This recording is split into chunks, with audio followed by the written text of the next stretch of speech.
Aujourd'hui, on parle des cahiers. Le format, le lignage, on passe tout en revue. C'est parti!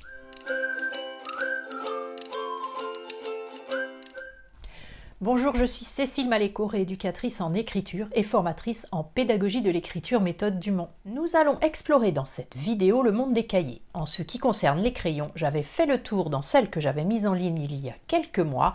Le lien s'affiche par ici. Tout d'abord, exactement comme pour les crayons, petites personnes, petits outils. On oublie définitivement, et ce au moins jusqu'au collège, les cahiers 24-32. Je reconnais qu'ils sont très pratiques pour coller des feuilles A4, c'est vrai, mais ils sont vraiment trop grands.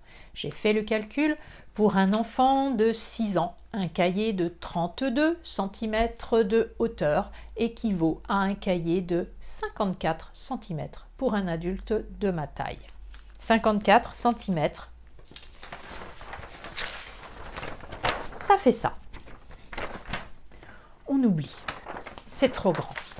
On oublie aussi les cahiers 21, 29-7, un A4. L'équivalent pour un adulte est dans ce cas une feuille de 50 cm. Vous voyez qu'on est encore beaucoup trop grand. Essayez d'écrire sur une feuille de 50 cm de haut, vous verrez que c'est particulièrement inconfortable.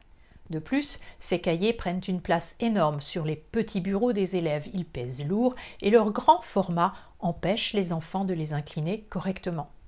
Essayons plutôt de prendre les choses dans le bon sens. Une feuille A4, donc de 29 cm de haut, offre aux adultes un bon confort d'écriture. Si je reprends mon ratio précédent, cela me donne un cahier de 17 cm de haut pour un enfant de 6 ans. Les petits cahiers standards, ceux-ci, font 22 cm de haut par 17 de large. On n'ira donc pas au-delà pendant tout le primaire. Pour les enfants de cycle 1, on adoptera des cahiers demi-format, comme ceci, ce qui est largement suffisant. Bien sûr, les premiers écrits seront produits sans lignage. On peut fabriquer des petits cahiers dans du papier uni de format A5. Je vous le conseille d'ailleurs, plutôt qu'un travail sur feuille volante.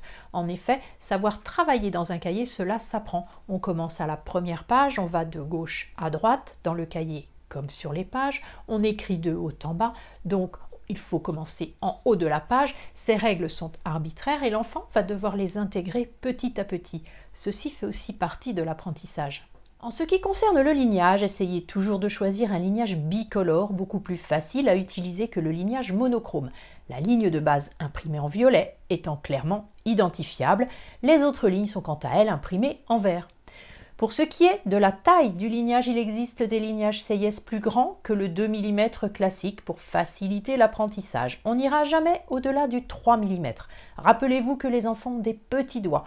Impossible dans ces conditions de les déplier jusqu'en haut des 16 mm des grandes boucles qu'impose un lignage de 4 mm. C'est le bras qui prend le relais. Aïe! De plus, écrire grand est une contrainte qui casse le mouvement et donc la fluidité. Re-aïe! Je parlerai du lignage Seyès dans une prochaine vidéo car il y a beaucoup à dire. On choisira aussi des cahiers fins contenant peu de pages pour une manipulation plus aisée et un renouvellement régulier. Voilà, vous savez maintenant comment choisir le bon cahier pour votre enfant, quel que soit son niveau. Si cette vidéo vous a été utile, cliquez sur le petit pouce par ici. Si vous souhaitez être prévenu des futures sorties, abonnez-vous. Merci pour votre soutien et à très bientôt pour bien écrire.